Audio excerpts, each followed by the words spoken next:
The discovery, the trade meeting, that changed everything. Ambassador Zethkar adjusted his ceremonial robes and tried not to show his disgust. The human delegation sat across from him in the gleaming conference room of Nexus Station, their primitive clothing and relaxed postures a stark contrast to the rigid formality of the Crimson Empire. For 3 hours, they had been discussing trade agreements, and everything had gone smoothly until the humans mentioned their cultural exports. Music, Zethkar's translator device struggled with the concept. His people had eliminated such frivolities centuries ago when they achieved perfect societal order. You wish to trade organized sound patterns? Dr. Marcus Webb, the human cultural ambassador, smiled patiently. Not just sounds, Ambassador. Music carries emotion, tells stories, connects people across vast distances and different cultures. We've found it helps species understand each other better. Zethkar's 4 eyes narrowed in what his species considered polite skepticism. The Crimson Empire has no need for emotional manipulation techniques. Our citizens are perfectly content with their assigned roles and duties. We prefer practical trade goods, technology, raw materials, scientific data. Perhaps you could listen to just one sample. Dr. Webb activated a small device. The opening notes of Beethoven's Ninth Symphony filled the room. The effect on Zethkar was immediate and violent. His skin changed from its normal blue-gray to a sickly green color, and he made a sound like grinding metal. Turn it off. This chaotic noise pattern disrupts proper thought processes. No wonder your species is so unpredictable. Captain Sarah Chen, the human trade representative, quickly switched off the music. We apologize, Ambassador. We didn't realize it would cause such distress. Distress? Zethkar stood abruptly, his tall frame towering over the humans. This is not distress, this is confusion. Your music creates unnecessary neural activity, emotional responses that serve no logical purpose. The Crimson Empire will never accept such dangerous exports. The meeting ended in awkward silence. As the human delegation packed their materials, Zethkar watched them with growing unease. Something about their casual interaction with each other, the way they hummed small melodies while working, disturbed him deeply. It reminded him of something he had forgotten long ago. Something the Empire had worked very hard to eliminate from their society. The crash that started a revolution. 3 weeks later, Captain Sarah Chen's cargo vessel, the Harmony's Edge, encountered a gravitational anomaly while passing through the outer rim of Crimson Empire space. The ship's hull cracked like an eggshell, and Chen barely managed to launch the escape pods before the vessel broke apart over the mining world of Korath Prime. Chen died in the crash, but her cargo hold full of human cultural artifacts scattered across the planet's surface like seeds in fertile soil. Among the wreckage, workers found strange devices. Some called them music players, others called them salvation. Yira had been mining crystalline ore on Korath Prime for her entire adult life. Like all workers in the Crimson Empire, she had been genetically modified to be perfectly suited for her role. Enhanced lung capacity for the thin atmosphere, reinforced bones for heavy lifting, and most importantly, reduced emotional centers in her brain to prevent disruption of work efficiency. But genetic modification was never perfect. When Yira found the small rectangular device among the crashed debris, she almost discarded it as worthless human junk. Something made her hesitate. The device was warm to the touch, and when she accidentally pressed a button, it began to glow softly. Then it began to sing. The first song was something humans called Amazing Grace. The melody was simple, the words in a language Yira didn't understand, but something deeper than understanding stirred within her chest. For the first time in 37 years of life, tears ran down her face. "What is this feeling?" she whispered to herself, a question that would have been impossible before. Workers were not supposed to ask questions about their emotional states. Workers were supposed to work. But Yira kept listening. The device contained hundreds of songs, folk ballads from Earth's history, orchestral pieces that made her heart race, lullabies that awakened memories she didn't know she had. Each song seemed to unlock something different inside her mind, as if doors that had been welded shut were suddenly breaking open. The underground network. Within days, word of Yira's discovery spread through the underground networks that connected mining colonies across the empire. These networks had originally been created to share practical information, which overseers were more brutal when food shipments might arrive, how to avoid the worst work assignments. Now they carried something far more dangerous: music. Workers began to hum melodies while they labored. The overseers noticed the change immediately. Productivity dropped by 12% in the first week, as workers paused their tasks to listen to each other's humming. More concerning, they began to speak to each other about subjects beyond work schedules and equipment maintenance. "The music makes me remember things," said Kef, an ore processor from the northern mines. "I remember my mother singing to me when I was small, before they took me for worker conditioning." "I don't remember my mother," replied Yira, sharing an earphone with her friend during their brief rest period. "But this song about mothers makes me feel like I should." The music spread beyond the mining colonies. Transport workers carried copied devices to manufacturing worlds. Service staff in government buildings began to tap rhythms with their cleaning tools. Even the modified soldiers began to hear fragments of melodies drifting through their bases. Each species reacted differently to human music. The aquatic Veltar found that underwater acoustics created entirely new harmonies they had never imagined. The crystalline Jekni discovered that their natural resonance could amplify human melodies in ways that created visual patterns in the air. The gaseous Morphel learned to modulate their communication frequencies to match human musical scales. But all of them experienced the same fundamental change: the awakening of emotions that the Empire had tried to eliminate.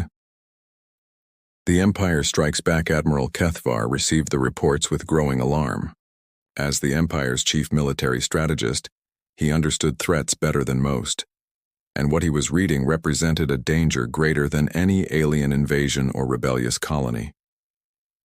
Productivity is down 17% across all sectors, his aide reported, her voice carefully modulated to show no emotion. Workers are engaging in unauthorized communication patterns. Some are even refusing direct orders if those orders conflict with their music listening time. Kethvar studied the data streams flowing across his command center screens. Red indicators showed disruption spreading like a virus through the Empire's most stable worlds.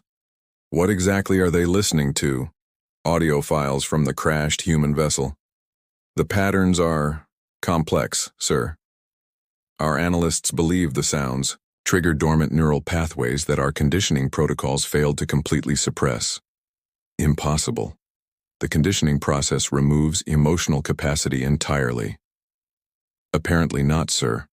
The human audio patterns seem to reactivate suppressed brain functions. Workers are reporting feelings of joy, sadness, hope, and other emotional states we eliminated generations ago. Kethvar's own conditioning began to feel strangely loose around the edges. Joy? Hope? He had vague memories of such concepts. From his earliest childhood, before military training had molded him into the perfect strategic mind. Can we block the signals? We've tried, sir. But the music doesn't require broadcast transmission. Workers are creating their own versions, singing them to each other. Some are even making new combinations of sounds. They call it composing. For the first time in decades, Kethvar felt something that might have been fear. Prepare the pacification. Fleets. If we cannot stop this contamination through technological means, we will use traditional methods. The first uprising, but the Empire's response came too late. On the mining world of Velthara, something unprecedented happened. As government ships descended from orbit to begin mass reconditioning of the workforce, the workers began to sing together. It started with just a few voices humming, "We Shall Overcome," a human freedom song that someone had discovered in the Yar musical archives.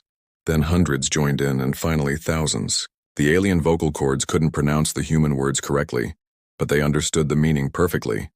The pacification troops landed expecting to face scattered, disorganized workers.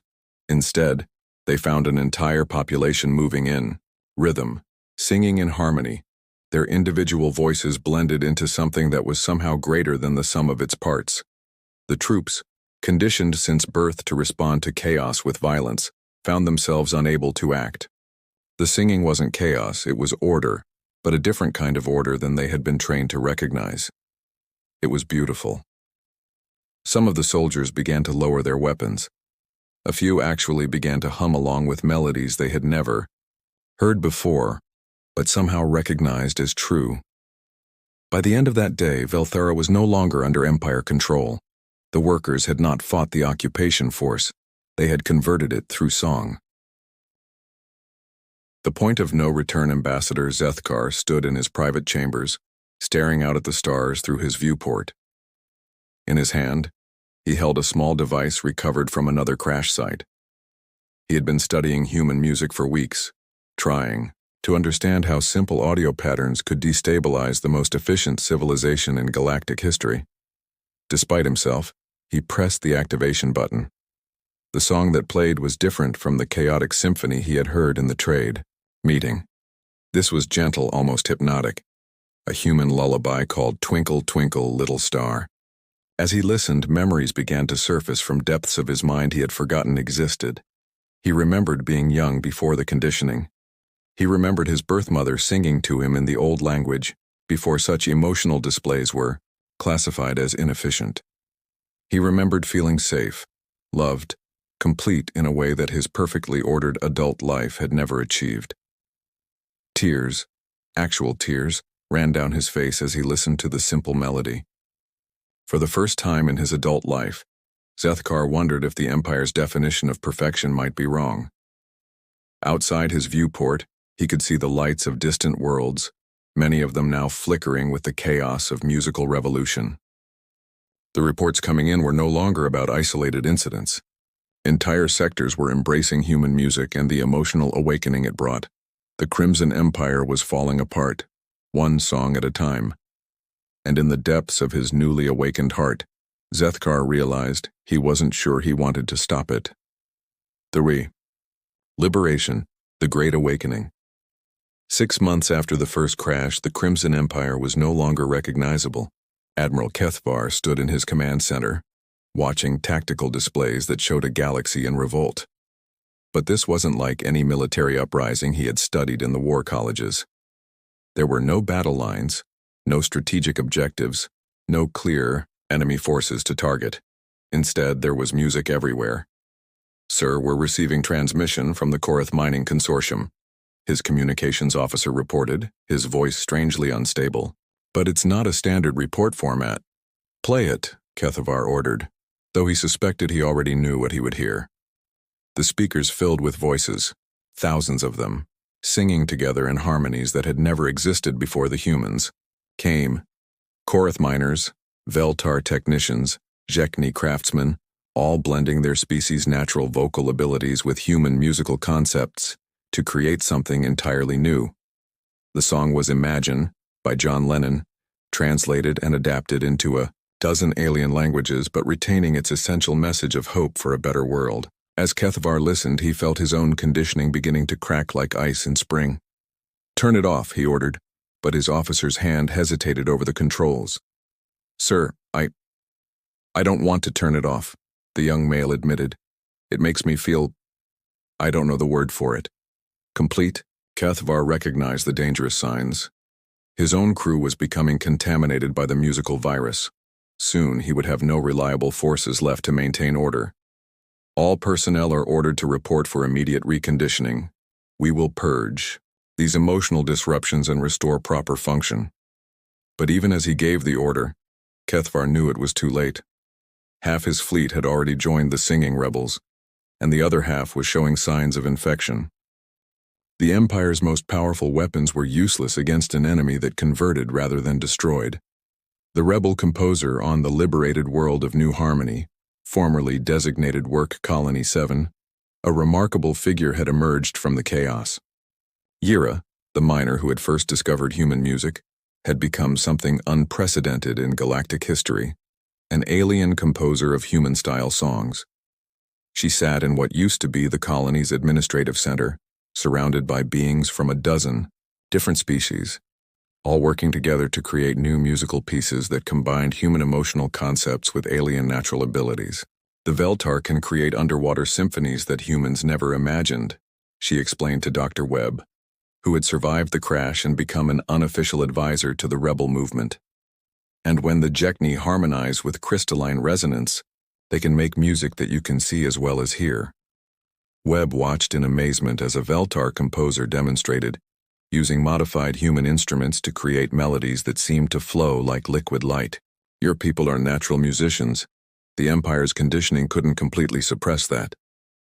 None of us knew what we were missing, Yura replied, her four hands simultaneously playing a keyboard arrangement of Bridge Over Troubled Water. We lived our entire lives thinking that efficiency was the highest goal. But music teaches us that beauty has value too. That feeling has purpose. Around them, other beings worked on their own compositions. A group of young Morphel had learned to modulate their gaseous forms to create wind instruments that could play harmonies impossible for solid-state beings.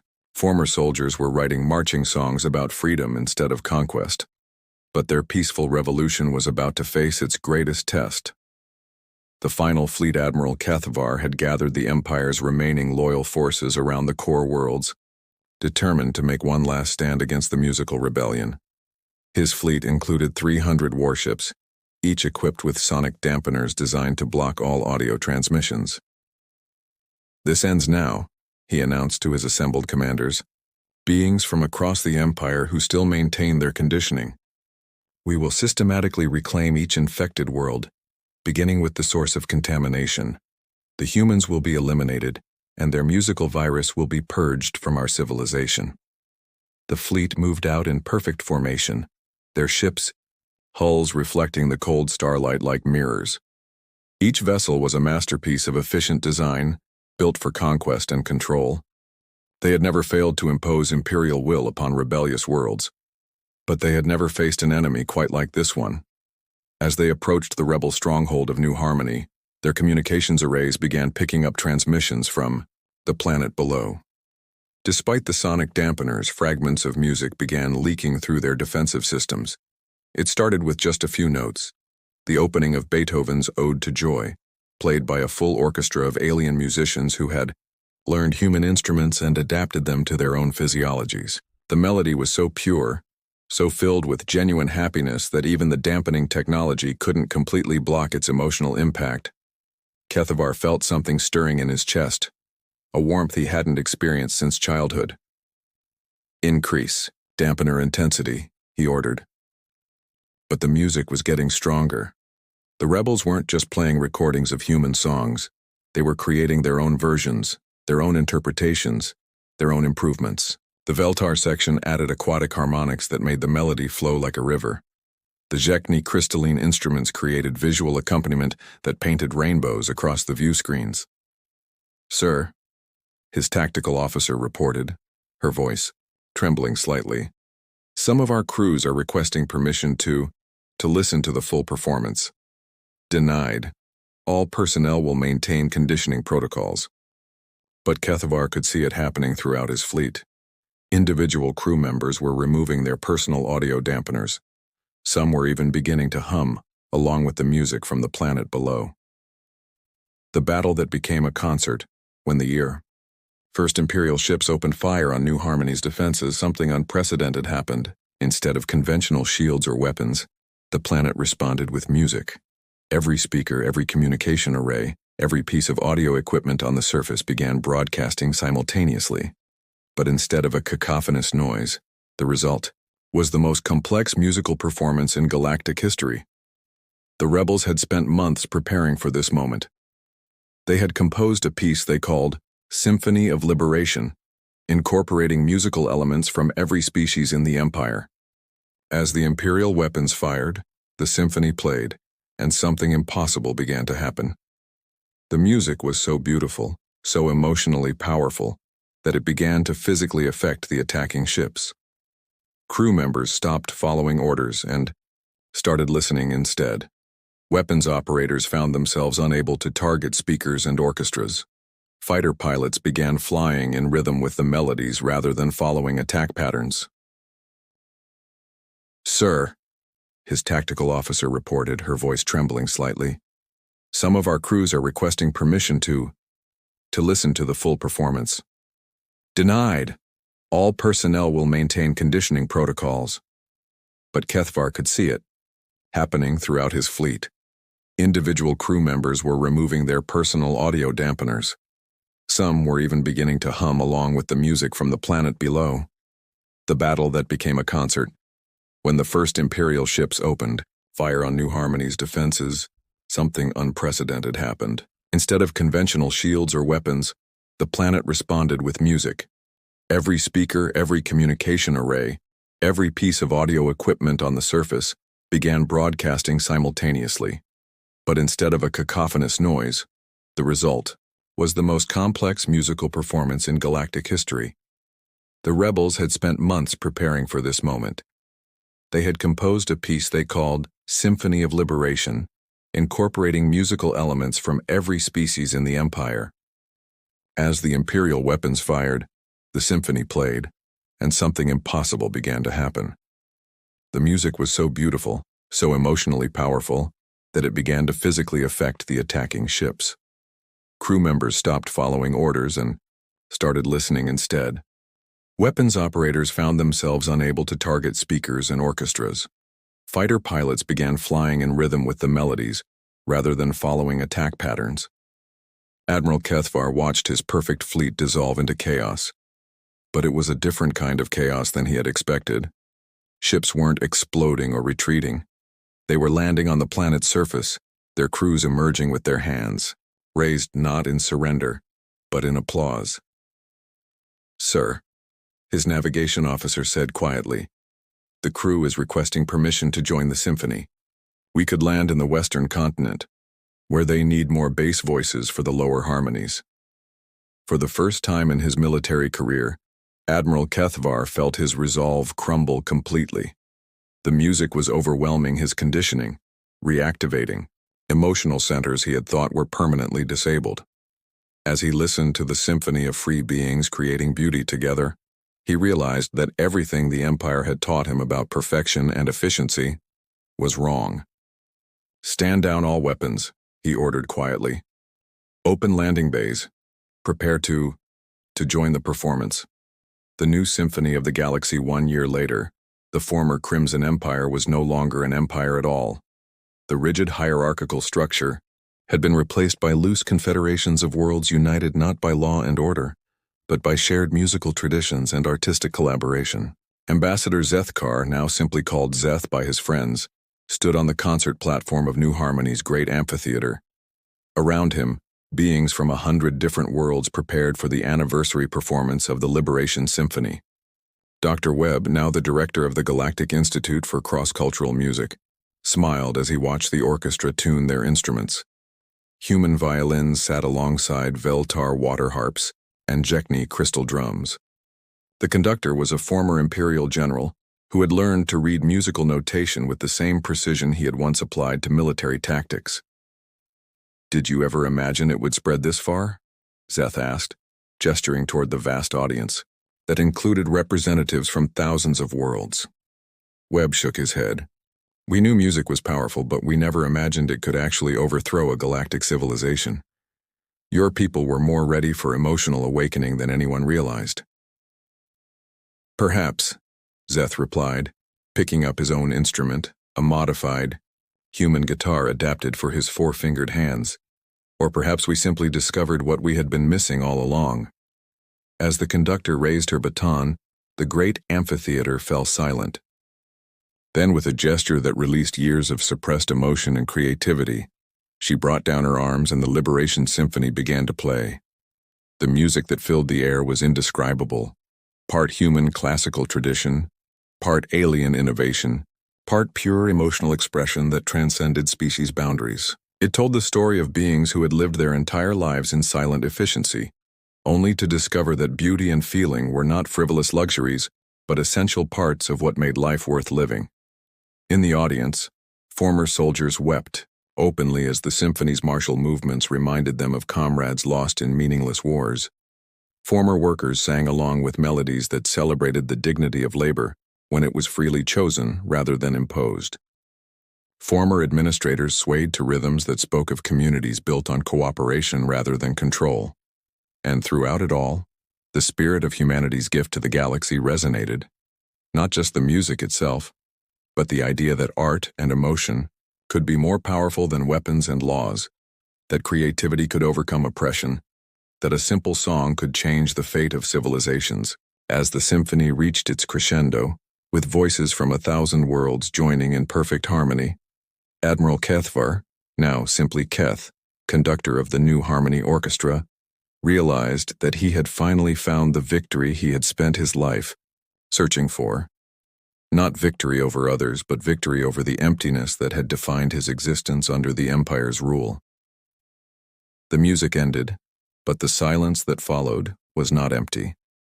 It was full of possibility, pregnant with the potential for new songs yet to be written, new emotions yet to be discovered, new connections yet to be made between the diverse peoples of the galaxy.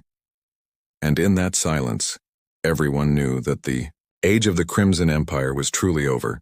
The age of music, messy, emotional, beautiful, and free, and had begun. As the audience erupted in applause that lasted for nearly 20 minutes, one last sound drifted across the amphitheater, a simple human lullaby, hummed by a small child whose parents had been liberated from the mines of Kareth Prime. The melody was Twinkle, Twinkle, Little Star. And it reminded everyone present that sometimes the simplest songs carried the most profound truths. The Empire had mocked human art and called it primitive noise. In the end, that primitive noise had given an entire galaxy permission to feel, to hope, to dream, and ultimately, to be free. Dianine.